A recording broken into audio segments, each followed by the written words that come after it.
നമസ്കാരം. റാഫ്റ്റോക്ക് മലയാളത്തിലേക്ക് അവർക്കും സ്വാഗതം. കേരള ബ്ലാസ്റ്റേഴ്സ് ഇതാ പുതിയ കോച്ചിനെ പ്രഖ്യാപിച്ചിരിക്കുന്നു. പ്രതീക്ഷിച്ച പോലെ തന്നെ ആഷ്ലി വെസ്റ്റ്വുഡ് കേരള ബ്ലാസ്റ്റേഴ്സിന്റെ കോച്ചായി സ്ഥാനം ഏറ്റെടുത്തിരിക്കുകയാണ്. ഒഫീഷ്യൽ പ്രഖ്യാപനം വന്നു കഴിഞ്ഞു. എത്ര കാലത്തേക്കെന്ന് ചോദിച്ചാൽ ഈ സീസണിന്റെ അവസാനം വരെയാണ് ഇപ്പോൾ അദ്ദേഹത്തിന് കോൺട്രാക്ട് കൊടുത്തിരിക്കുന്നത്. ബാക്കി എന്താകുന്നുള്ളത് കണ്ടറിയണം. ഏതായാലും ഒഫീഷ്യലായിട്ട് കേരള ബ്ലാസ്റ്റേഴ്സ് അറിയിക്കുന്നു, ആഷ്ലി വെസ്റ്റ്വുഡ് കേരള ബ്ലാസ്റ്റേഴ്സിന്റെ ഹെഡ് കോച്ചാണ്. അദ്ദേഹത്തിന്റെ ആ ഒരു അപ്പോയിൻമെന്റുമായി ബന്ധപ്പെട്ട് ബ്ലാസ്റ്റേഴ്സ് അറിയിക്കുന്നു. സ്വാഗതം Ashley Westwood. Club is delighted to confirm the appointment of Ashley Westwood, who will take charge as head coach of the first team until the end of the current campaign. Welcome to the Blasters.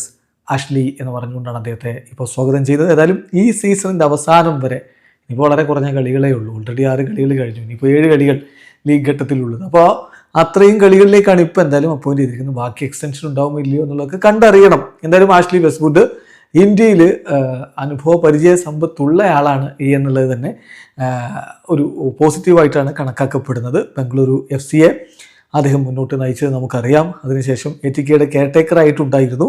പിന്നെ round glass പഞ്ചാബിൽ അദ്ദേഹം കോച്ചായിട്ടുണ്ടായിരുന്നു. അതിനുശേഷം international ടീമുകളെ പരിശീലിപ്പിച്ചു. അഫ്ഗാനിസ്ഥാനെയും ഹോങ്കോങ്ങിനെയും ഒക്കെ പരിശീലിപ്പിച്ചു. ഇപ്പോഴിതാ കേരള ബ്ലാസ്റ്റേഴ്സിലേക്ക് എത്തിയിരിക്കുകയാണ് Ashley Westwood. Video അവസാനിക്കുന്നു. Football ലോകത്തെ കൂടുതൽ വിശേഷങ്ങളുമായി റാഫ്റ്റോക്സിൽ എത്താം.